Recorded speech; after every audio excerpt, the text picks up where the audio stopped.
Hey, Bastish B here for 64K and welcome to another episode of the Zine-Files.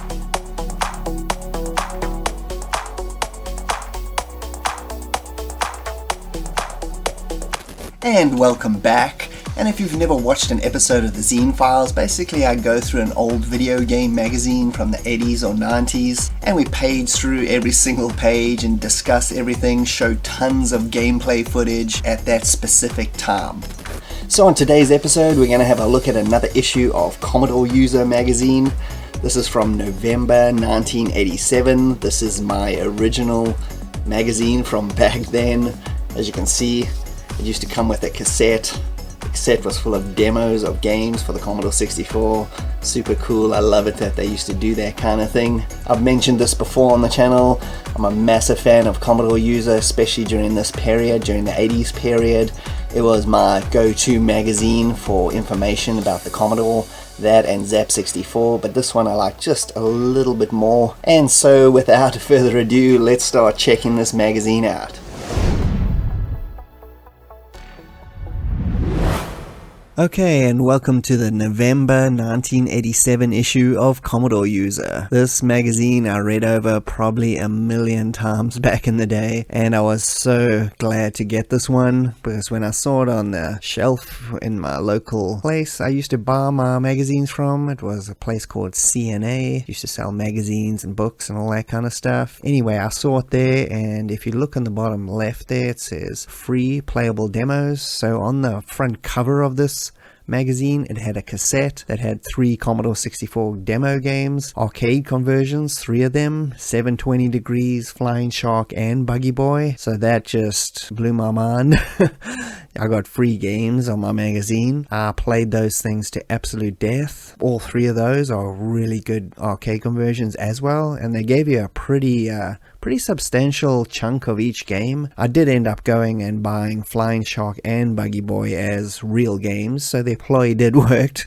I did end up getting buying some of those games. 720 Degrees I ended up getting a bootleg of, so they lost out on that one. But also the cover artwork is really excellent, representing the 3 demo games. Commodore User had some pretty cool covers back in the day, especially up until probably the late 80s, and then they changed their cover format into this kind of cut and paste artwork where they just used to take like pieces of movie still frames of everything and just slap it all over the cover, and it looked kind of ugly. But before that was roughly about 1989, I think they started doing that. But before that, their covers were just awesome. Anyway, if you look in the bottom right corner, there's some pretty cool games in this issue that we're going to be checking out, including Chuck Yeager's Flight Sim that was by Electronic Arts when they were awesome, and Indiana Jones. That's actually Indiana Jones, the arcade game. It's the conversion to the C64. Super Sprint, another great arcade conversion, and Shoot 'em Up Construction Kit. And so with that, let's move on over to the first page. And on this page, if you look to the left and right, actually, it's a massive advert for Elite, the British software company. Anyway, so if you look on the left, it says the Elite Collection. They got 2 compilations out at that point, the Best of Elite Volume 1 and 2. Volume 1 there is, actually they're both pretty good collections. The first one on the left side, it's got Bomb Jack, which is actually not a very good arcade conversion. Could have been so much better. And you also had Frank Bruno's Boxing, which is a total ripoff of Nintendo's Punch-Out! It's pretty decent. And then you got Commando, which is an excellent C64 game. And then you got Airwolf, which is a frustrating as hell game. It's supposed to be based on the TV show, but it barely resembles it at all, except the helicopter. But anyway, it's a frustrating game, but I played it quite a lot regardless. It does have the cool Airwolf theme music, so it makes it worth it. And next to that, you got Volume 2, which has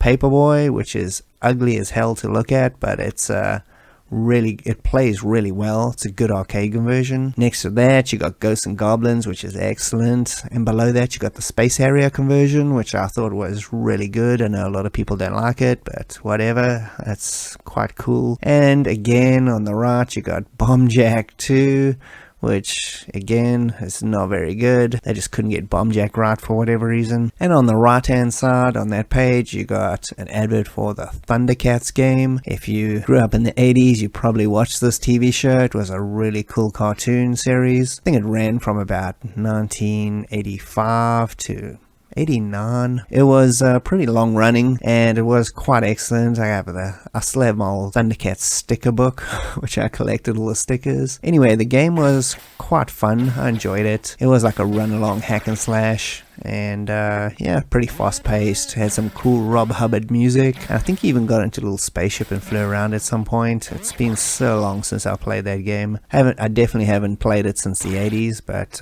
I kind of liked it.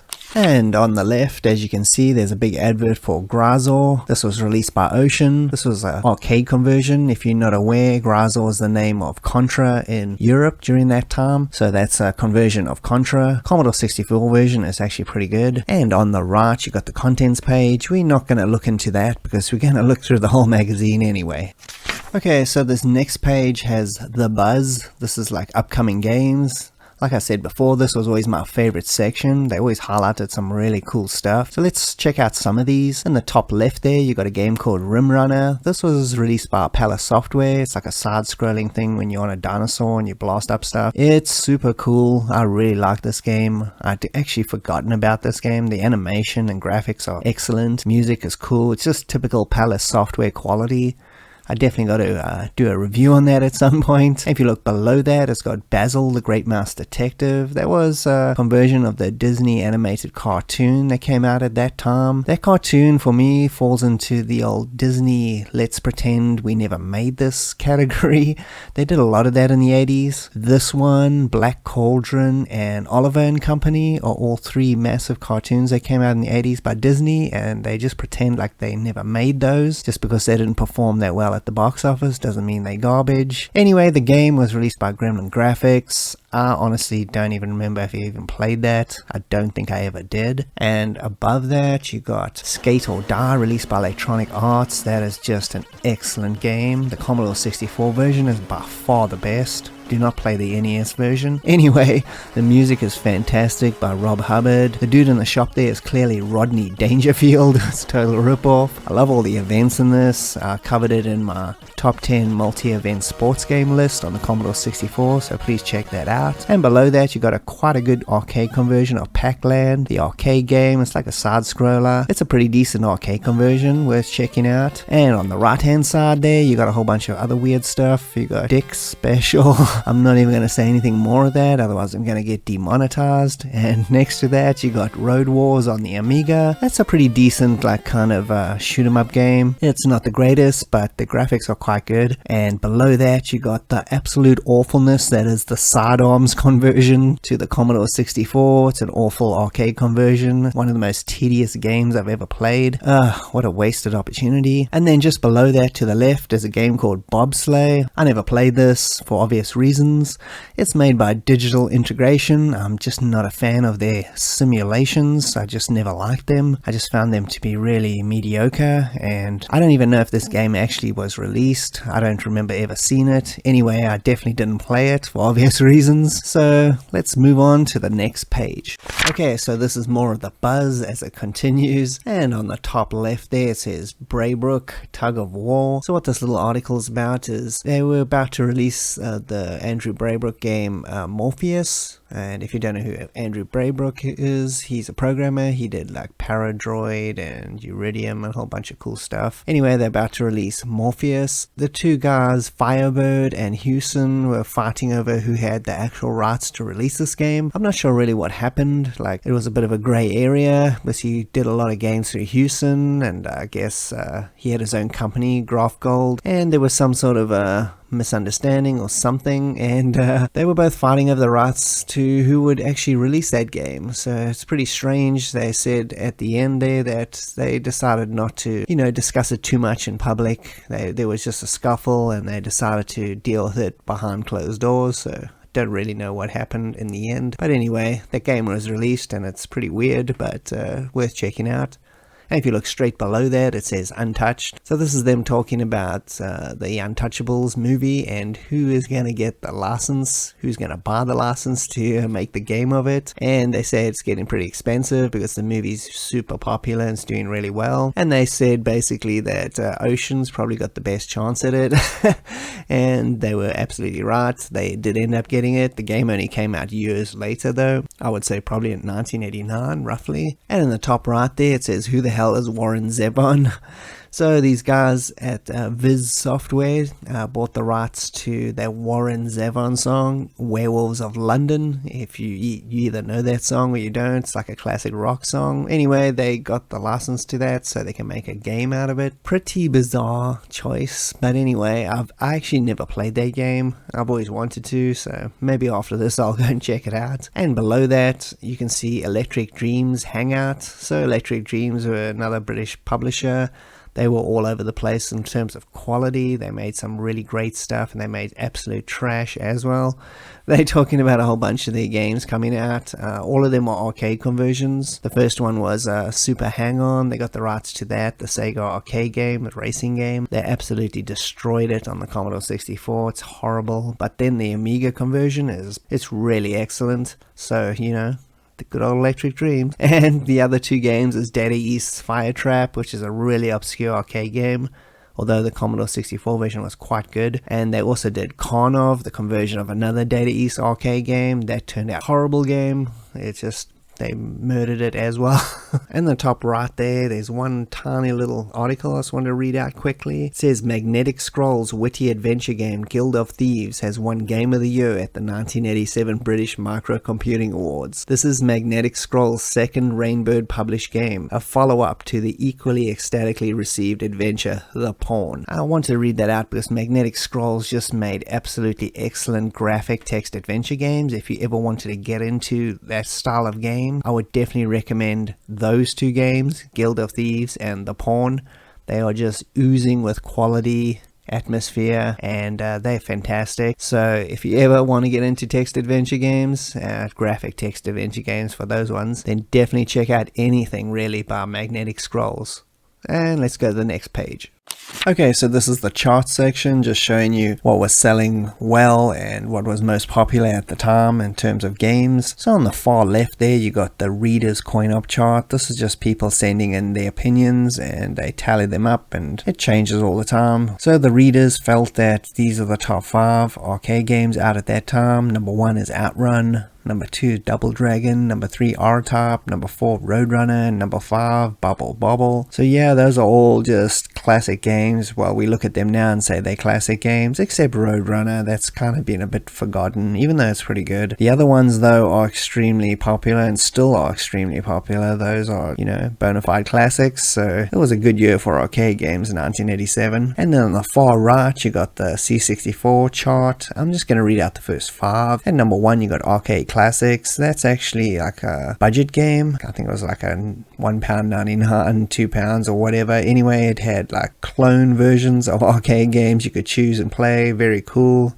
Excellent Rob Hubbard music in that one. Next is Kickstart 2, the side-scrolling kind of motorbike game, which I'm pretty sure is the inspiration for those Trials games if you've ever played them. And next was Renegade by Imagine, another great arcade conversion of the beat 'em up. And we got another entry in the leaderboard series at number 4, World Class Leaderboard, super cool golf game by Access, the guys that made Beachhead and Mean Streets and all those cool games. And at number 5, you got at the time the new conversion of Bubble Bobble by Firebird of the arcade game. Obviously that would definitely go up to number 1, I'm pretty sure, by the next month. And yeah, that game I feel is one of the best arcade conversions on the C64 ever. It's just perfect. You can check out my top 20 C64 arcade conversions to see all the other ones, but yeah, that's a pretty damn good one.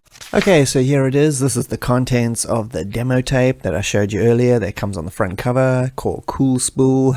You got 3 really good arcade conversions here. First up on the left is Buggy Boy. This was a conversion done by Elite of the Tatsumi arcade game. I saw this arcade probably once. I think it was one of those big old triple screen ones where you sat down. It was amazing to look at and play when I played it back in the day. This conversion is excellent. It's one of the C64's best racing games as far as I'm concerned. This demo was also pretty generous, I remember. It gave you one whole track which doesn't sound like much, but the tracks are pretty big, and I played this thing to death, which meant I didn't actually get the real game for at least a year after this, because there was so much content there. And the next one is Flying Shark. This is based on a Taito arcade game. It's kind of a scrolling shoot 'em up. This conversion was done by Firebird. They did a really good job. They managed to capture not only the look but the feel of the arcade game really well. The only unfortunate thing about this game is that it's really hard, but besides that, it's a really great conversion. And on the far right, you got the conversion of 720 Degrees. That's of the Atari arcade game, the skateboarding one, where you skate around this crazy park and go in little competitions and all that. Again, this is another great conversion. This one was done by US Gold, Chris Butler. He did the conversion of this. He did Commando and Ghosts and Goblins and Space Harrier. He did another bang-up job here as far as I'm concerned. There are two completely different versions of 720 Degrees on the Commodore 64. This is the UK version. The US version is very different. It's got much better graphics, but the sound is awful and the controls are kind of iffy. It's very, very slow as well. Like in terms of gameplay, it's okay. It's not bad, but I think this UK version is much better. The graphics on this UK version are definitely much more chunky. They're nowhere near as good, but gameplay wise and music, the music is you either love or hate it. It's totally crazy, but I think gameplay wise this one wins out though. And over here is a big old advert for Chuck Yeager's Advanced Flight Trainer by Electronic Arts. I'm not going to go too much into this game right now because there is a review of it coming up pretty soon. But that advert is just amazing. I just love it. Double pager. Electronic Arts were just insanely good in the 80s and 90s. I just don't know what happened to them. They're such a piece of garbage right now. But anyway, this is an awesome game. But let's go on and we'll get to it when we get to it. And over on the left, you've got the actual inlay you could cut out and put into like a cassette for your demo thing. I did that with mine. That's why mine, half my page is cut out of my book that I'm looking at right here. Anyway, and then on your right, you've got just another more advert for Electronic Arts stuff. It's just amazing stuff as usual. As I said earlier, the game variety here is insanely good. You got Earl Weaver Baseball and World Tour Golf. I actually never played any of those, so I can't really say anything about them, but the rest, Marble Madness, Starflight, Arctic Fox, Bard's Tale, wow, that's a really impressive lineup, and those games are all completely different from each other. That's what I liked the most about Electronic Arts back in the day, was that they let their little independent programmers and developers do whatever the hell they wanted, and they just made great stuff, and how the mighty have fallen. Okay, and on the left we got a Tarnsoft release. This is one of these kind of rip-offs of the Epix game series. This is a Winter Olympiad 88. Tarnsoft also did Summer Olympiad. Both of these games are honestly quite good as multi-event sports games go. They both are blatant rip-offs though of Epix's games. This one's even got like almost all the same events. It's got like bobsleigh, biathlon, ski jump, speed skating. It's got everything. At the end of the day, these games are still pretty decent. They're not terrible. So well done, Tarnsoft, I guess. And on your right, you got Super Sprint. This is another conversion by Electric Dreams. This one's for the Atari arcade game, Super Sprint. If you've ever played that before, it's like a top-down racing game. You had the big steering wheels in the arcade. It was super cool. Usually had, I believe it had 2 or 3 steering wheels. You could play a whole bunch of people all at once. And it's basically the same as Super Off-Road, which came a few years later. And you upgrade your vehicle between tracks and that kind of stuff, fix them up and all that. So the guy that reviewed this basically said your enjoyment of this game is going to come down to how quickly you can master the controls. And sort of agree with that. Honestly, I found the controls to be pretty easy to get to grips with in this game, so he does complain about it quite a bit, but honestly it's quite easy, so there's nothing really to complain about here. I would have given this 8 out of 10. He gave it 7. 7 is still good for Commodore users, so another arcade conversion worth checking out. Okay, and yeah, we got our second review. This is for Russia. This game also goes under the name Russia: The Great War in the East, 1941 to 1945, if you want the full title. It's made by SSG. They made a bunch of strategy war games. They're not to be confused with SSR, who did the same kind of games. Anyway, so this game's nothing to look at, obviously. Strategy war games in the 80s just looked horrible, but that wasn't the point. The point was the gameplay. It looks like a first generation Ultima game, and this is 1987 at this point, but this is obviously a World War II simulator, like the Russian campaign. You can choose a whole bunch of different mini campaigns, or you can do the full Russia thing, which is epic. I played this a little bit to capture some footage here. I've never played this game before, and what I found is that the game was extremely easy to play, especially for a strategy war game. I didn't even need instructions, and I could figure out what was going on pretty quickly, which is usually the opposite of this kind of game, so I kind of like that. This guy said this game is really playable and interesting, and I totally agree. I think this could be a really good game to sink your teeth into. Overall, they gave it an 8 out of 10, which is extremely good.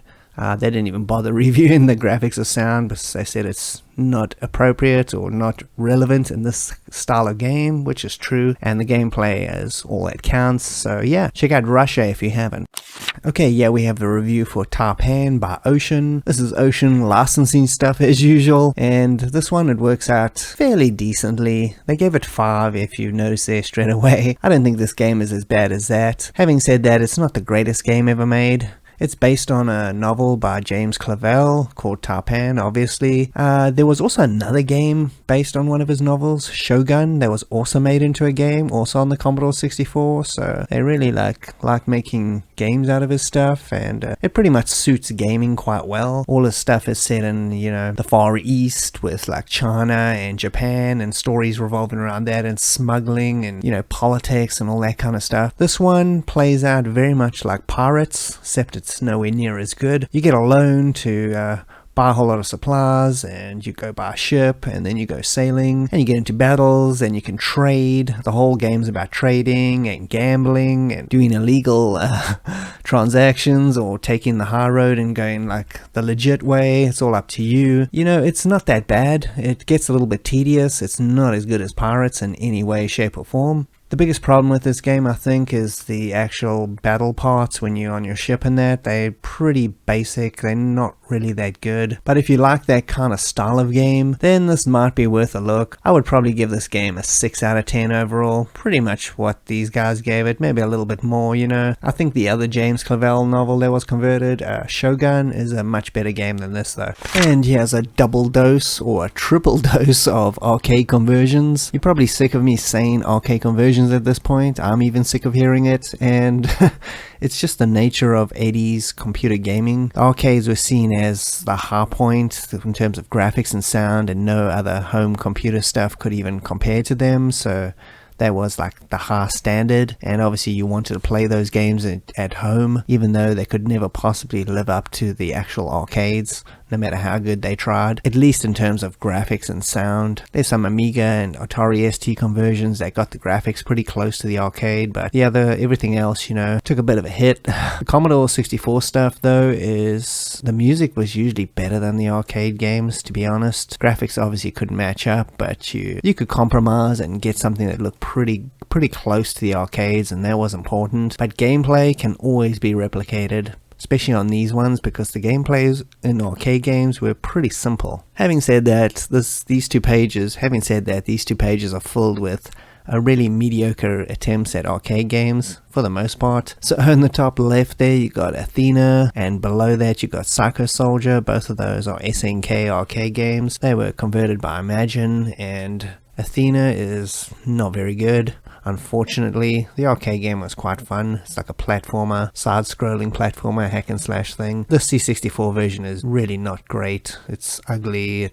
plays a bit dodgy, it's just not a good conversion. I don't like it at all. Anyway, and then below that you got Psycho Soldier. Psycho Soldier, for me, even as an arcade game, it was kind of boring. It's very monotonous. You just jump around the stages, it scrolls from left to right, and it's just like, it almost feels like an endless runner, and you just blast anything that gets in your way. It was an okay arcade game, and I think that's what the C64 version came out to be anyway. It's just an okay arcade conversion. Graphics are really chunky, music is okay, sound effects is okay. It's just an okay conversion. Not a great game. I wouldn't recommend it. The best part about both those games, at least the computer formats, is the excellent cover artwork on the games by Bob Wakelin.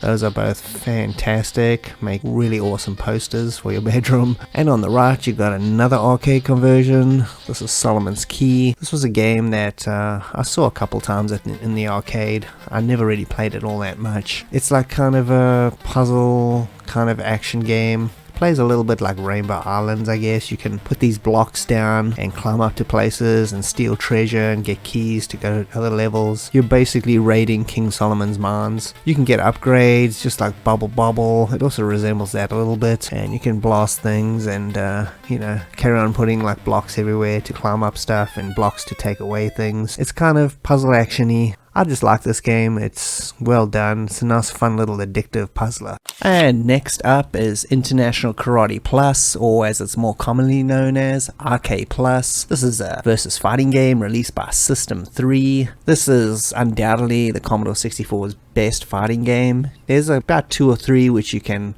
switch around depending on your preferences. I would say the toss up between Way of the Exploding Fist, the original, RK Plus, this one, and International Karate, the original International Karate. I would say it's a toss-up between those 3. Whichever ones you put as number 1 is perfectly acceptable as far as I'm concerned. They're all just fantastic games. This is my personal favorite one for Commodore 64 versus games though, and you can see in the bottom right corner there it's got a 9 out of 10. That is really high for Commodore User. It's got a Commodore User Superstar Award. That's like, you know, the Zap Sizzler kind of thing, or Zap Gold Medal. This game was programmed by Archie McLean. He did the first one, did another bang up job.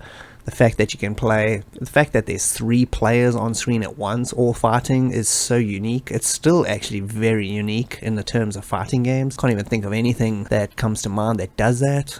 There's the Capcom versus games which are tag team, but it's still not the same thing. There's, you know, you tag a guy who comes in and maybe helps you out on a special, so there might be 2 guys on screen fighting a third, but it's not really the same thing. It's kind of just a quick flash of an explosion. This is actually 3 people fighting constantly on screen. It's an amazing achievement. The graphics and sound, the music by Rob Hubbard is fantastic. It's like a remix of the original. This is just a must-have Commodore 64 fighting game. I would highly recommend it. Okay, and on the left we got Captain America in the Doom Tube of Dr. Megloman. This was released by Go. I'm not going to talk too much about this because there's a review of it coming up later, so we'll check it out there. I do like that, really. I do like the advert for it though. It's got like 70s Captain America there. I just love that artwork. It's very iconic. It just reminds me of like reading comics as a kid. I was reading comics in the 80s, but you know, you're always finding comics lying around in all different places for cheap then. So those are usually like the 70s comics because they'd been on the store shelves or hidden in some dark alley for like 5 or 6 years. So finding them in the mid 80s was like, you know, late 70s comics. So I got used to that kind of art style. So that's why that just appeals to me. And on the right, we're going to be very quick here with this one. This is called How to Be a Complete Bastard by Virgin Games. Now, Virgin Games usually make good stuff. This, however, is not a good game. I would not recommend you try this out. It's absolute trash. It's just a game that's just trying to cash in on, you know, trying to be lewd or, you know, it's stupid. It really is stupid. You just got to go around and try and be a complete bastard. Just what the game suggests. You know, you pee on stuff, you get drunk, and just do stupid things. It's dumb. It's devoid of almost all gameplay. And they gave it a 4 out of 10. I think they've been lenient. I'll probably give this 2. It's just, yeah, it's trash. And if you want to play a Commodore 64 game that looks like a Spectrum game, then play this one.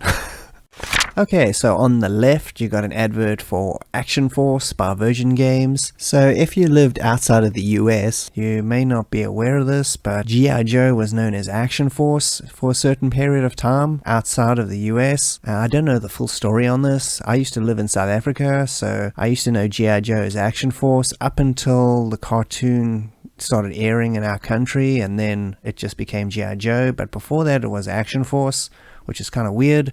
It's all the same characters, Cobra, everything. There's no difference except it's just called Action Force. I don't know the full story behind that. If anybody does know why that happened, just write it in the comments. I'll be interested to read it. Anyway, the game, we'll look at this later. It is actually reviewed also in this magazine, so we'll discuss that a little bit more when we get to it. But on the right, you got a game called Hysteria. This is a really good game. This got a CU Screen Star, as you can see, got 8 out of 10 overall. This game's got really good graphics, really good music, really good everything really. It's balanced really well. It's like a side scroller. You like a time cop or whatever, like Jean-Claude Van Damme there, and you jump through time and you take out these dudes. I don't remember the full story, but I remember you jump through different periods in time, like ancient Greece and all that kind of stuff. It's fairly challenging, but it's a game that you can actually master and play without cheating and get through it, which I managed to do somehow. But it's not a big game. I don't remember how many levels. It only has a few levels, but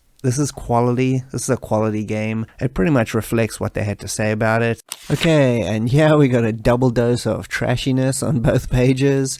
On the left, you got Harper Blobs, a game I think I loaded once and never reloaded ever again. It is garbage. It's another budget game. We got 5. I'm not even going to get into it. It's not even worth it. And on your right is an advert for TV Games. There was a UK company that made games based on TV shows. Unfortunately, they were only British TV shows, and I doubt any of those were, or at least most of them didn't even get released outside of England. So, I mean, we didn't get any of those. So the nostalgia factor for playing those or even knowing what they were was like 0, I remember at the time. So those games just didn't appeal to me because I didn't know what the shows were. Yeah, and as far as I know, those games are not supposed to be very good either. So it's a double dose of trashiness. I don't know if you lived in the UK and you watch those shows and play these games. Let me know if there's anything good in there. As far as I know, it's all trash. Okay, yeah, there's a massive big advert for some Gremlin Graphics games. I just love the colors and look of this advert. It's so 80s. Anyway, in the top left hand corner, you got a game called Deflector. This is a pretty good puzzle game. This is not my style, as I've mentioned before, of game, but that doesn't mean it's not good. It's really clever. The graphics are really nice. It's if you like puzzle styled games, then you should check that out. And below that, on the left, you got Basil the Great Mouse Detective, which we looked at earlier in the Buzz section, based on the Disney cartoon. And the top right, you got Mask 2. This is the second Mask game on the Commodore 64. This one's quite good, and if you don't know what Mask is, it was a cartoon from the mid-80s. And if you like Transformers and G.I. Joe, then you can just imagine those two mashed together in its own cartoon. That's pretty much what Mask was. I enjoyed that show, it was quite cool. And below that you got Tour de Force. This is like a cycling game, a side scroller. I've never actually played this one before. I've always heard about it, and it's supposed to be pretty decent as far as I know. If you played it before, then again, let me know. I don't know. I was actually going to record some footage for this one, but I just totally forgot about it. It just slipped my mind, so I never actually got any footage of it, so I haven't actually tried this one. Okay, and next we got another budget game. This one's called Arcade Classics, another one by Firebird. And as you can see there, it's got Cheapo of the Month. There was Commodore User's kind of award for the best budget game of the month. Me and my dad always used to look for that in this magazine, and as soon as we saw Cheapo of the Month, we would look out for it at the local software shop. Often got quite a few of those Cheapos of the Months. This one I never actually got the original of it. I ended up getting a bootleg, so whatever, I ended up playing it anyway. And what this is it's basically 4 arcade games, clones of 4 arcade games. You got like a Space Invaders, Asteroids, Snakes, and Space War, I think the last one was. Anyway, the Asteroids and the Space Invaders ones are definitely the best. They do a really good job, and considering this is £1.99, you're getting like 4 clones of arcade games. It's pretty amazing. This review is kind of weird.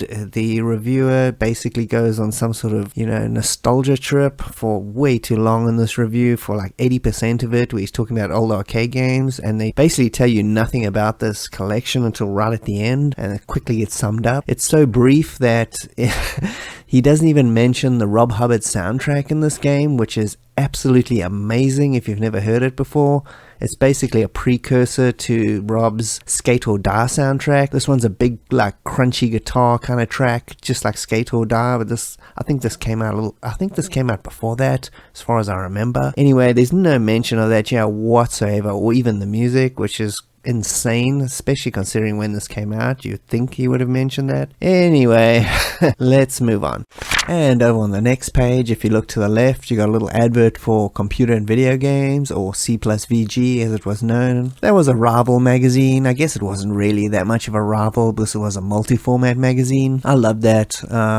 CNVG was one of my favorites. As far as multi-format goes, I guess it was my favorite in the 80s. And you can see they actually had a free cassette also on their front cover, and it was for Thundercats. I think you got the first level or so of it, so that was pretty cool. And on the right you got another Gremlin Graphics game. This is water polo. I guess they're running out of sports at this point, and I don't think anybody has really done water polo games because, you know, water polo is kind of a pretty obscure. But anyway, Gremlin gave it a shot, and this game's okay. I've played it before. I've played it a few times. It's much better as a two-player game. Playing it against a computer, it's really boring. The only problem with this game, I mean, it's decent, but it's just very slow, as you would expect.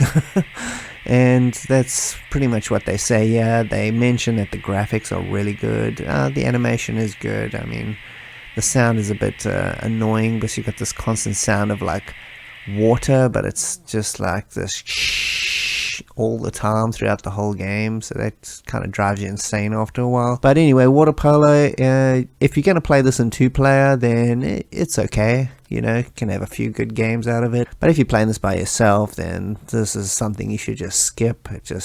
It's way too slow and boring. And so on the left, you got a game called Dizzy Das. This is another budget game, £1.99. This is a piece of trash, as usual. This is just one of those gambling simulators. I just never understood the appeal of these games, even as a kid. I mean, you're just gambling, and then you're racking up money, but there's no point to it because you're not doing anything. It's not real. So gambling games are just weird for me. I just do not get it. Anyway, so it got 4, so yeah, it's junk.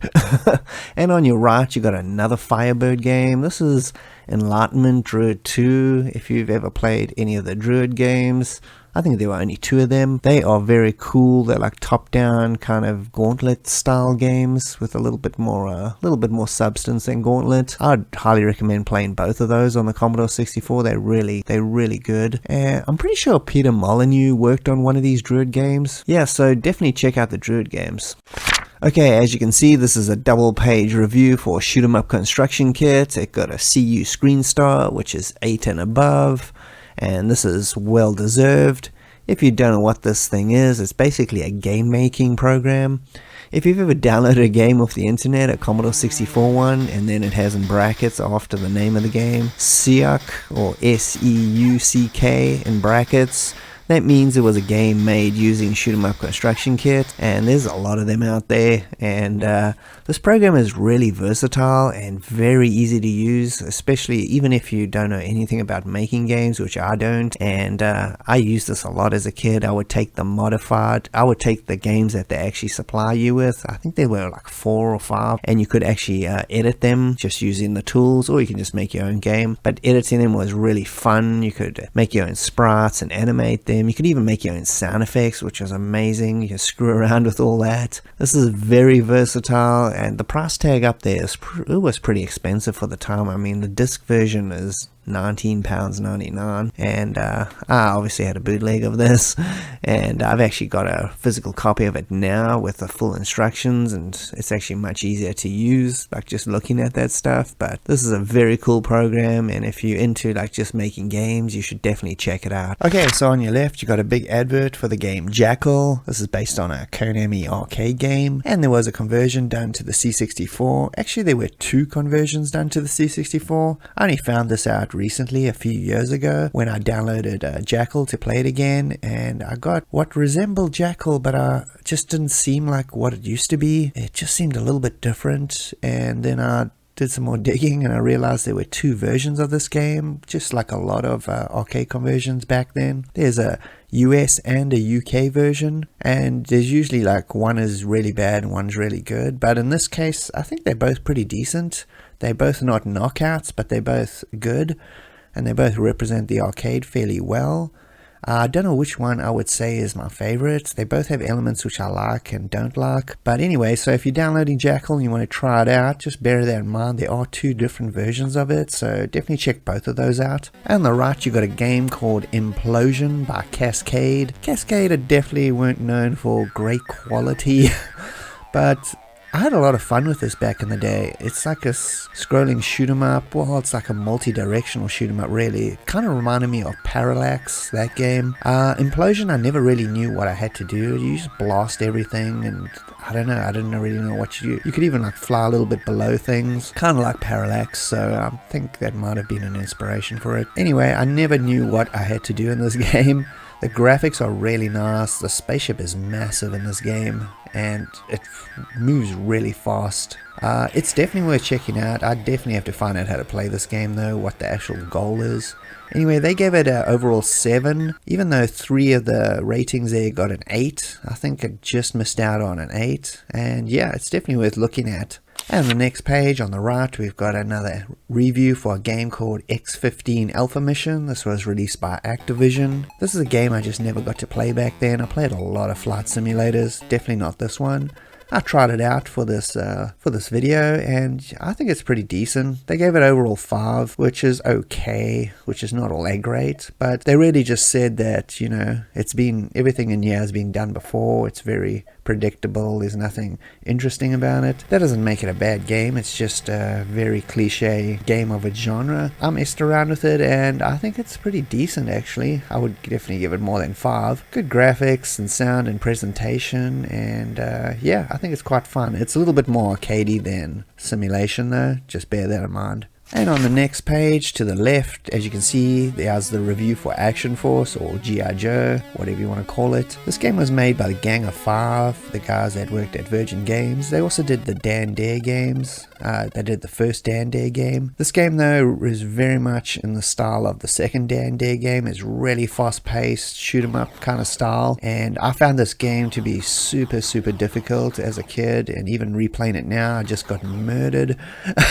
I just couldn't get anywhere. I think my reflexes have gone all to hell, or this game is just way too hard. Anyway, they gave it overall 5 for obvious reasons. They just said it's really repetitive. They said the graphics are nice, and the same thing over and over again. I definitely agree. I mean, I never really got to see much of this game because I die all the time, but it's okay. It could have been so much better, especially from Gang of 5. And on the right, you got the advert for Shoot 'em Up Construction Kit we just looked at, and you can see there it said includes 4 free games, so it's actually 4 free games. I couldn't remember whether it was 4 or 5. And yeah, let's go on to the next page.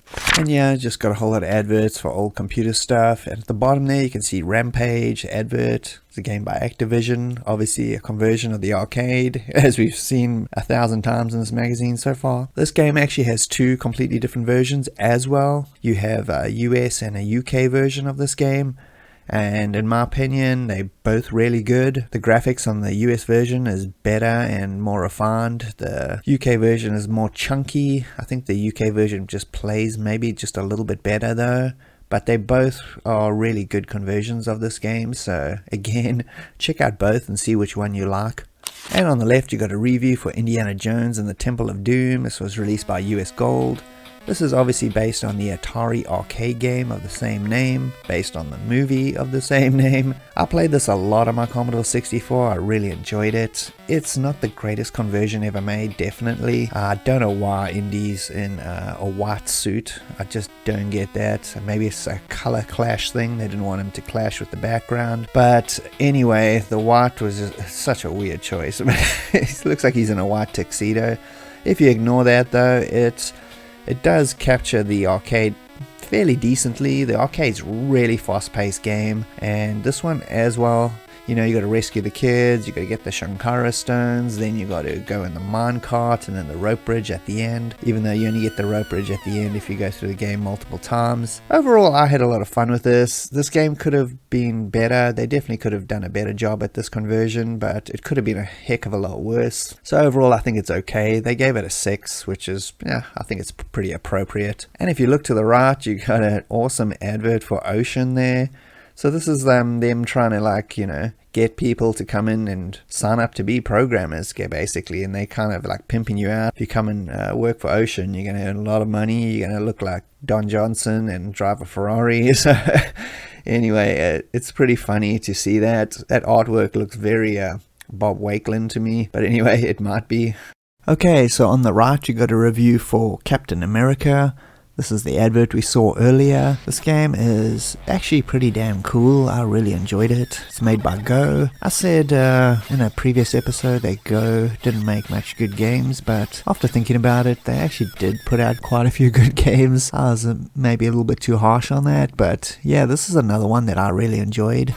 It's a good interpretation of the character. The story for this game is ripped straight out of Impossible Mission. You got to go into a bunker and go down to the bottom and stop a launch of a missile from some maniac. Anyway, the game it's a really good fast action game. You know, it's got like a bit of Tron aspects as you go down the elevator, taking out these robots and stuff. It's a cool game. I definitely want to play this a lot more. They gave it an overall 7, which it just missed out on an 8, which would have been a screen star. I think I would probably give this one an 8. And on the next page you got another game called Laser Force. This is another budget game, £1.99 by Codemasters. This is actually surprisingly decent. It's a really fast paced shoot 'em up, and it's got multiple kind of styles of gameplay in it. You got the regular shoot 'em up sections, you got these like kind of docking sections where you have to dock your ship onto another one, and you got this like kind of maze thing where you just got to survive going through it. And for £1.99, this is a really good deal. The game's a little bit too fast though for its own good, and it's really hard to see the bullets sometimes, and you just get killed and you don't even know what hit you. They gave it an overall 6, which is, yeah, that's about right. I'll give 6.5. On the right hand side you see an advert there for Implosion, the game we just looked at a little bit earlier. I hate it when they put these adverts on the side. I really didn't like turning the magazine to look at it. I know it seems like such a small insignificant thing, but it just really annoys me. But it's a pretty cool advert with really good artwork. And next we got a double page review for Yogi Bear. I'm not going to spend any time on this. I don't like this game, so I'm sorry any Hanna-Barbera fans. I'm not even a fan of Hanna-Barbera, to be honest. The Scooby-Doo, I enjoy that. That's about the only Hanna-Barbera thing I really can say I honestly liked or like. Flintstones, I don't think I've ever watched a full episode of that cartoon without falling asleep. It's so boring. And Yogi Bear just, yeah, whatevers. This game is well made, so I'm not going to deter anybody from playing it. It's well made, it's got good graphics, done by Piranha. They usually do games that are conversions of their Spectrum games and to Commodore, and it looks like a Spectrum game. They were very sloppy, lazy company. They made some decent stuff. I really like Strike Force Cobra, even though that game looks like a Spectrum game. But Yogi Bear, they actually put the effort in. It's just not, I just don't like the character, so this game never appealed to me whatsoever. But they did give it an 8 out of 10, so if you like this character, then check it out. And on the left you got an advert for Red Lead. This is quite a cool isometric action game. It got pretty good reviews and a lot of magazines at the time. I personally think the game's a little bit too hard, but if you can master the controls, and the controls are a little bit iffy also, if you can master that, it's actually quite fun and it's really well designed. And on the right you got a review for Mobius. This is a game released by Origin Systems. As you can see at the bottom there, they gave it an overall 3. I think that's way too harsh. This is an action RPG, I guess. It's a little bit of a hybrid game. The action element, I agree with them. It's just slow and tedious, and it really brings the whole game down, especially when you have to go into this action thing quite often. Anyway, the game, it plays like an Ultima game. It looks like an Ultima game, but unfortunately it looks like an Ultima game from 1983. Even though this was released in 1987. I think this was released in the US a few years earlier though. But yeah, this game is, it's okay. It's very slow, the loading times are horrendous. I know I'm not really saying anything positive about it. I think the setting and the ideas behind it are very clever, and the way it plays, but it just doesn't come together very well. They said the value for money is terrible. it's £19.99. I mean, that means nothing to us now. The amount of disc swapping in this game is absolutely insane. Anyway, not Origin's best moment. I wouldn't give it 3, I'll give it a little bit more than that, but honestly, I wouldn't recommend this game to anybody. And we'll just skip over these adverts.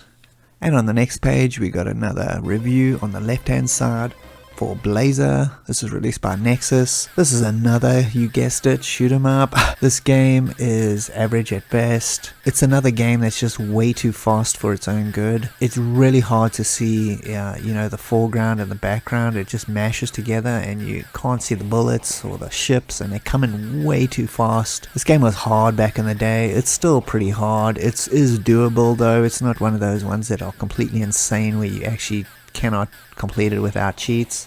This game you can master. You can have some quick reflexes. I think it's okay. I wouldn't recommend it though. If you really like the genre, you can check it out. They gave it 5. I'll probably give it 6. And on the right you got an advert for Gunship, the excellent Microprose flight simulator, helicopter flight simulator. Microprose just made excellent stuff. Their simulators were just top notch. Gunship is by far the best helicopter flight simulator on the Commodore. There are a few other contenders, but Gunship just makes them all look like garbage. And next we got Chuck Yeager's Advanced Flight Trainer. This is one we saw the advert for much earlier in the magazine. This is released by Electronic Arts. So if you don't know who Chuck Yeager was, he was the guy that broke the sound barrier. Anyway, he recently died, so that's unfortunate. I think it was about a year ago as of making this. This game is quite good. It's actually almost like a tutorial on how to actually fly different types of planes. 8-bit, tutorial on flying planes, so it is limited to a certain degree, but I think they do quite a good job as to how they explain things and how it goes through it. You do flight training tests, you do kind of acrobatic maneuvers. It sounds boring, but it's actually quite good. There was another game that attempted this later. I think it was released by Accolade. It was called Blue Angels. That game was super boring. It tried to do something similar to what this did and try to teach you how to fly in that, but this does it way better. It goes a little bit slow by today's standards, obviously, but it's a good flight sim. It's not a game where you're going to fly around and blast MiGs out of the sky. That's not what it's all about. I still think it's quite good though. It's not the greatest one, but it's definitely a flight sim definitely worth checking out. And we'll just skip over all these adverts and get to the next game, which is Nebulous. This was released by Hewson. I think this game goes under the name Tower Toppler or something stupid like that in the US. Anyway, that is an apt description for what the game is. It's just directly what it is. You got to climb up a tower and destroy it, so Tower Toppler makes sense. Anyway, I like the name Nebulous. It's just a little bit more obscure, so you don't exactly know what it is, but it's more intriguing. Anyway, you're this creature and you just go up this tower and destroy it, and then there's these submarine mini games as you go to the next tower where you just go along and shoot up a whole lot of stuff. I like this game. It's way too hard for its own good though. It's another one of those ones. There's quite a lot of them in this magazine. It's way too hard, but if you can get the grips of it, it's quite good. The graphics are exceptional, especially the way the tower turns and all that. It's such a great graphical effect. I remember when I first saw this as a kid, I was actually absolutely blown away. The shoot 'em up stages are also fun. Go in a little submarine and shoot up a whole bunch of fish and creatures underwater for some reason, and then go on to the next tower. It's a pretty frustrating game and hard, so just bear that in mind, but if you've never played it, it's well worth it. And on the next page, you see at the bottom there, you got a advert for Super Hang-On. That's another one of those Electric Dreams conversions to home computers. So like I mentioned earlier, the Electric Dreams are pretty dodgy when it came to arcade conversions. They were really hit and miss. This one, the Amiga one, was excellent, and the Commodore 64 one was horrendous, like I said earlier. So if you got a C64 and you're thinking of playing this, don't. The music is quite good though, so just download an MP3 of the music and don't play the game.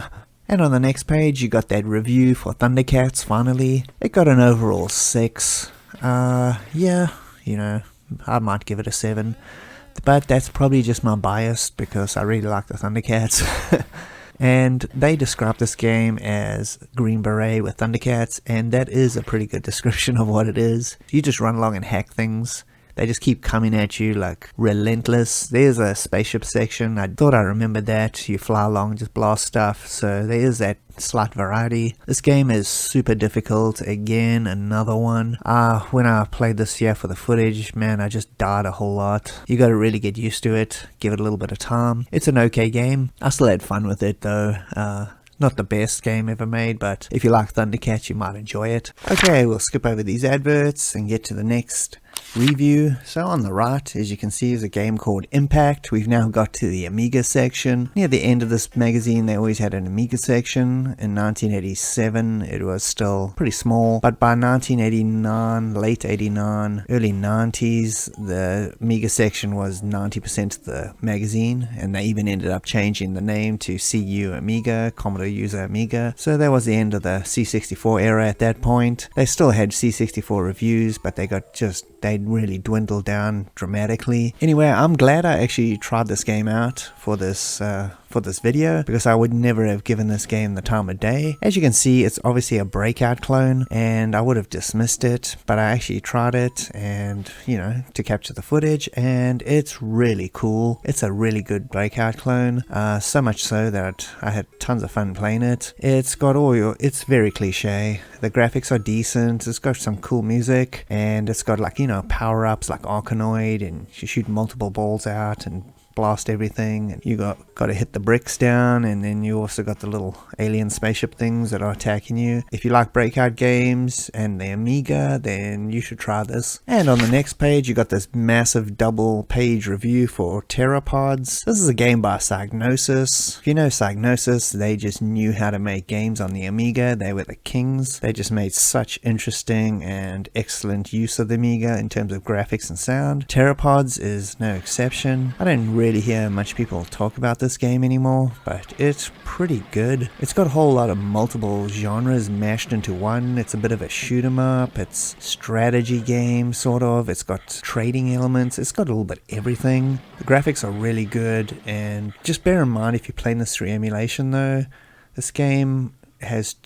you need to use the mouse and a controller, so make sure you set it up right when you play it, otherwise it's going to be a nightmare. Overall, they said, Psygnosis continues producing games as good as these. The Amiga really does have a chance in the market. See, as I mentioned, I know this is 1987, but this is 1987 UK, so the Amiga was still up and coming, really. It hadn't reached its kind of where it was super popular, or it hadn't reached its point where it was like everywhere. In the US, it had already been out for a couple of years, so it already dug itself in there. But in the UK, it was still a fairly new system. They gave the game overall 8. It's definitely worth playing. And talking about stuff that's not worth playing, we got a double page of it. So on the left, you got an advert for 4 great games, which is a complete lie. None of those games are good. They're terrible. I'm not even going to spend any time on that. It's garbage. Don't even bother with those. And on the right, we got another piece of garbage. This is a game called Diablo. This is on the Amiga, even though it doesn't look like it. It looks like it's a Spectrum game. It's just why even bother? Yeah, we're just going to go on. This has got 4. It's terrible. I wouldn't even bother with this game. And the next page, we got a tennis game called Grand Slam. This game is really disappointing to me because I'm a big fan of tennis games. Like Virtua Tennis on the Dreamcast is one of my favorite sports games of all time. So as far as graphics and sound and all that goes, this game is pretty cool. Unfortunately, it just plays really badly. It's just really hard to play, even to hit the ball. It's very sluggish in the gameplay department, basically, when it comes down to it, which is a shame because there's a really well-made game here. It's got so much options in it. You can almost play it however you want. It's got so much information about tennis. It's what a waste. If they just spent more time on the gameplay, this could have been really, really good. As you can see, they gave it an overall 2, which is way too harsh. I mean, it's not that bad. Probably would have given it a 5, but yeah, in the grand scheme of tennis games, I wouldn't play this ever again. So maybe it is worth maybe a 2 or 3. And we'll just skip these adverts. And we've come to the play to win section. So I've mentioned this before when I've done this magazine. This is where their cheats or guides to different games are kept, right at the back here. Anyway, this is for Cudex. I've talked about this game many times on my channel. It's made by Thalamus, and it's kind of like a weird puzzle game, fast-paced action puzzle game. It is really strange, it's really difficult, and this is the only way I ever managed to get anywhere in this game. If it wasn't for this play to win explaining certain sections of this game, I would never have gotten anywhere, seriously. So I owe my fun or enjoyment of Cudex down to this play to win section. And we got some more adverts there, skip it. And this is the play to win section continuing, the rest of Cudex at the top. At the bottom there you can see this is where they kept all the pokes. I've mentioned pokes before also. These are just cheats you input, before a game, and then you load it up and you can have ultimate lives or whatever. So this is where they all are. As you can see, there's some cheats for Hysteria and Laser Force, 2 games we looked at already. Super cool if you want to cheat your way through it. They got unlimited lives there for Renegade on the Amiga. They got a cheat for Fairy Tale Adventure, which is a pretty good action RPG kind of thing. You can get unlimited gold and energy. That's very nice. And we'll skip over these adverts. And we got a whole article here on, it's called Kapow, Comics Hit Back. So they're just talking about, this is pretty interesting actually. They're talking about how comics have become more geared towards adults than kids at that point. And there was a big kind of, change in God as far as comics go at around this time, maybe even a little bit before this, where graphic novels and all that started to come into play. And they're talking about stuff that Alan Moore was doing with Swamp Thing, which was very cool. Frank Miller and the Dark Knight series, which is a damn good series of graphic novels, 1,000 times better than those awful Dark Knight movies. And they talk about, other stuff like Judge Dredd and, the Rise of 2000 AD, Lone Wolf and Cub, the excellent manga series. And it continues on to the other page. You see the rest there. Pretty interesting article, especially to read it now in retrospect. And on the left, as you can see, there's a game called Ramparts.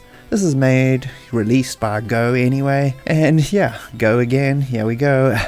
And this is a blatant ripoff of Rampage, the arcade game. Having said that, this game is pretty fun. You're a bunch of giant knights smashing down castles. I'm not sure why you giant knights, but anyway, I probably played this as much on my C64 as I played Rampage. So yeah, it was fun. Really, really good music and graphics. It's a good clone game if you want to try out something similar to Rampage. And we go over the page and we got to the letters section. We'll just look at maybe 1 or 2 quick little pieces over here. Okay, so I've looked through all these letters. There isn't really anything too exciting here. There's one here titled R-Type Flops in Margate. There's this guy claiming that, he lives in Margate in England, and it's a little seaside town, and noticed that nobody was playing the R-Type arcade game, and he feels that the game is a flop because of this, and why is it always on the charts if nobody plays it? And it's kind of ridiculous, really.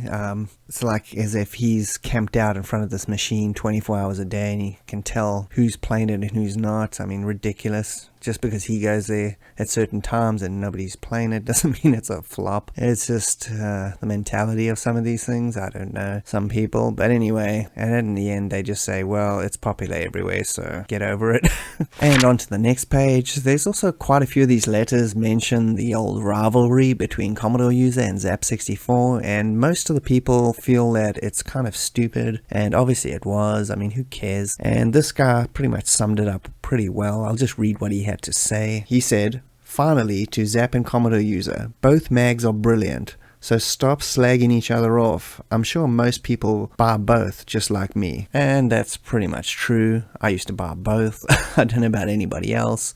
And I honestly didn't care who hated who, and for whatever reason, I was just, magazines that had games in them, obviously I'm going to buy them. Kind of dumb, really. Just like the whole console wars of the 90s, or the C64 versus Spectrum. Obviously the C64 is better. But, the console wars in the 90s, like Sega and Nintendo, who cares? I had a Mega Drive, I didn't have a Super Nintendo, but I wouldn't slag it off, because why? It's got some cool games. Makes no sense. Anyway, on the other side, you got an advert for Anko. It's a company that made a whole lot of Amiga, Atari ST. They made a couple C64 games, but at this point they were going heavy into the 16-bit. No real classics in that bunch on the right there. definitely not. So let's move on. And you know you're getting close to the end of a Commodore User issue when you get to the Into the Valley part. So this section was always dedicated to RPGs, text adventures, graphic text adventures, or just adventure games in general. And this is a review for Gnome Rangers. This game was made by Level 9. Level 9 for me and Magnetic Scrolls, like I mentioned earlier, were the two best graphic text adventure creators, at least for me, in terms of games that I enjoyed. They also made Night Orc, which I played a lot. I really like that game. And Gnome Rangers is no exception. It's another great fantasy game. This is the Amiga version. It got a CU Screen Star, so they said it's really great. And I agree, you should check this one out. Also check out Night Orc if you haven't. And the next page, we got a review for Yes, Prime Minister. So this game is based on a British TV show, which I never saw, because we never got it. And I still enjoyed this game. I enjoyed this game a lot. So that means that gameplay-wise, it delivers the goods. You don't even have to know anything about the show to enjoy it. So what it is, it's kind of a weird game. I've never played anything like it. It's basically a politician simulator. That's the best way I can describe it. You go through your daily routine, you talk to people, these dialogue trees, you make decisions, you go to meetings. It sounds super boring, but it's actually quite addictive and interesting. And yeah, if you've never played this one, this is the Commodore 64 one, you should definitely try it. It's a unique game and it's really well made. And if you look over to your right, there's an advert for Freddy Hardest. This game was made by Dynamic and released by Imagine. And if you know anything about Dynamic, they make just really super difficult games to the point where, for the most part, you never get to see the whole game or even like 1/3 of it, because you can never get past the first level. That's just typical Dynamic, and Freddy Hardest is no exception. So if you played like Game Over or Navy Moves, you know what I'm talking about. This game is insanely difficult as well, straight off the bat. I remember getting to the second level, I think, where you're inside the space station, but even that was like an absolute chore. I never finished this thing. But this one is brutally difficult straight off the bat. Capturing the footage here just this little bit, I was just getting super frustrated. I forgot how hard this game was. It definitely lives up to the name, Freddy Hardest. Anyway, if you're a masochist and you want to try this thing out, give it a go. This is the continuation of the Into the Valley section, and there's some news about more upcoming graphic text adventure games. They talk about The Pawn and Jinxter by Magnetic Scrolls. Those are more fantastic games to try out. And up top there you can see the adventure chart. I used to love these. So I'll just read out the top 5 adventure games at that time. So number 1, you got Defender of the Crown. So Defender of the Crown, I don't even know what genre you put it in, because it's just a mashup of everything. So I guess, you know, it could be considered an adventure game as well. Second, you got Guild of Thieves. That's my favorite. I've mentioned this before on this channel, my favorite graphic text adventure game ever. At number 3, you got Killed Until Dead, the great detective game by Accolade. It's released by US Gold in Europe. Star Wreck, never played that, so I can't really say anything about it. And number 5, you got Alter Ego. That game was by Activision. Super weird and interesting game. Like you live a life, your whole life through the game. Really hard to describe. You should try it out. It's one of the most unique games you can play. Just like Yes, Prime Minister. It's just in its own kind of weird kind of little universe. Activision made some really unique games back in the 80s, and then they just, you know, just like Electronic Arts, they just became a corporate steamroller of garbage. But anyway, back in the 80s and even 90s, they made some brilliant stuff. And the next page, we got like just a kind of an article on just Infocom games. Infocom just made text adventure games, and they go through a couple of the games like Lurking Horror, Station Fall, etc. And they just go through like what they think of the story, how the games ended, you know, just some key factors in them. You don't want to read this. It's just spoiler central on every single part of these games. And we go over to the next page, more adverts. We'll skip that. More adverts. And now we got to the arcade section, and you're probably thinking that's kind of weird to have an arcade section in a Commodore magazine. Well, if you think about it, the amount of arcade conversions that were coming to computers at the time, it just totally makes sense to have one, because almost all these games ended up coming out on computers anyway, so it was like a precursor to what was coming up. Having said that, Wardner did not come to home computers, at least as far as I know. I remember there was a Mega Drive version of this in the early 90s, but I don't remember any other version. There might have been some other obscure versions, but definitely not on the Commodore or Amiga or anything like that. This game was made by Taito. It's standard side-scrolling kind of platform adventure game in the very traditional sense. They said they think it's decent. They said it offers nothing new, but they can't hate it because what it does well, and I agree. Warden is a pretty good game. It's just solid. It's not anything to write home about. I saw this arcade probably once or twice. I ran into it. Didn't really see it anywhere else. It's kind of a little bit obscure, I guess, but yeah, it's decent. And on to the next page, we got Operation Wolf. This is just a fantastic game. This is my favorite gun game of the 80s. Actually, it's my favorite gun game in the arcades as a whole. I just love this game. It's just absolute perfection. Graphics, the kind of interaction where you can just blow everything up and just shoot out every little thing on the screen. The sound effects, the music, everything about this game, the way the gun reacted and felt, it's just excellent. Putting an Uzi submachine gun onto the arcade there was just gold at the time, pretty much because of that Chuck Norris movie Invasion USA, where he's on the cover and he's holding 2 Uzis. That made every dude in the 80s was just like super cool. So as soon as you saw Operation Wolf in the arcades with an Uzi, you just had to jump on that thing. I pumped in so much cash into this game. I actually managed to finish it. It just gets better and better each level. It's fantastic. It also got a whole lot of really good conversions to home computers. The C64 version is fantastic. If you've never played this game, play it through emulation. I know you don't have the gun and doesn't feel exactly the same, but it still plays pretty well if you've got a good controller setup. And on to the next page, you got another arcade game here, the final one. This is Xenophobe. This was also converted to the Commodore 64 and I think Amiga and stuff like that. It came out quite well. This game is in the arcades. You can play it with up to 3 players. It plays a little bit like Spy vs. Spy mixed with a whole bunch of other things. It's a really strange and unique game. You got to escape the space station and there's aliens everywhere. I always found the controls though in this game, especially the arcade one, to be really finicky, and even the home computer versions are a bit finicky. So it is a good game, but it's kind of hard to get to grips with, so just bear that in mind. But if you want something kind of strangely odd and unique, especially for an arcade game, then definitely try this one out. And on to the next page, you got an advert on the left for Wizard Wars. This is also by Go on a roll at this point. So this is a game I think I've mentioned before. I had a bootleg of this one and I never had the instructions, so I could get absolutely nowhere in it. There was a lot of keyboard controls, I think, or the joystick controls are really weird. Anyway, I could never really get this game to do anything, and when I was capturing the footage, I couldn't get it to do anything again. So you definitely have to find some sort of instructions for this game and figure out what is going on. So I've never been able to do that. It's still a bit of a mystery to me what this game is. I really want to try it. I really got to get some instructions and try this thing seriously. And the right is nothing. It's just telling you what's coming up in the next issue. Let's skip that adverts and skip some more adverts here. And yeah, we're into Tommy's tips section. This is just people writing in, trying to find out hardware issues and trying to find out solutions and more technical stuff, maybe some programming questions and stuff like that. I've looked through all of this. There's nothing really that interesting. There are a lot of Amiga questions here. I think a lot of people were in the UK trying to, suss out the Amiga in terms of different things you could do with it at that point. So there's a lot of Amiga questions mixed in here, asking about hardware and how you do certain things. Pretty interesting, but nothing really that exciting to talk about. So let's move on.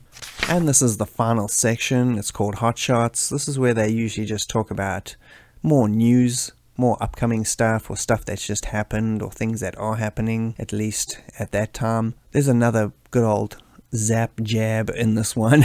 I'll read this out to you. So there was some sort of arcade kind of competition between the US and UK. It was called Arcade Championships or something like that. I'll just read this out to you. This is exactly what they said here. Also, how did Zap's Julian Regnall make it to the UK team when he failed to qualify? ? Well, Mastertronics Arcadia people decided that it was bad for coverage, so the teams were rearranged to squeeze him in. Isn't that nice? ? So they just couldn't help themselves of making another jab at Zap and Julian and all those dudes. It is what it is, these guys really didn't like each other. Like looking back at it now, it's hilarious, but geez, they must have like really hated each other. There wasn't really any other exciting news there. There's talking about going to Tokyo and checking out all the latest arcades, which sounds pretty cool. And then on the right, you've got an advert for Gauntlet 2, released by US Gold. So this was a pretty good version as well on the Commodore 64. I enjoyed it. I think I played the first Gauntlet game more than all three of them, but this one was cool anyway. It's just more of the same. There's really not much to add to it. It's Gauntlet. If you like it, you like it. If you don't, you don't. And on to the final page, which is the back cover. Anyway, this is an advert for Game, Set and Match, released by Ocean. So this is a compilation. So they put a whole lot of sports games together. There's Daley Thompson's in there. There's also Harper Sports and a whole bunch of others. I mean, if you like multi-event sports games, this is super cool. There's just a whole mash load of them all bashed together here, and it's definitely worth checking out. Especially for two-player action, this would have been like fantastic. Although thousands of joysticks would have been destroyed over this, so Quickshot was probably making a lot of money at that time. And with that and this insane running time, that finally brings this issue, mercifully, to an end. And thanks for joining me for another episode of the Zine-Files. I'm Bastish B. If you can like and subscribe, that will be greatly appreciated, and I'll see you next time. Cheers.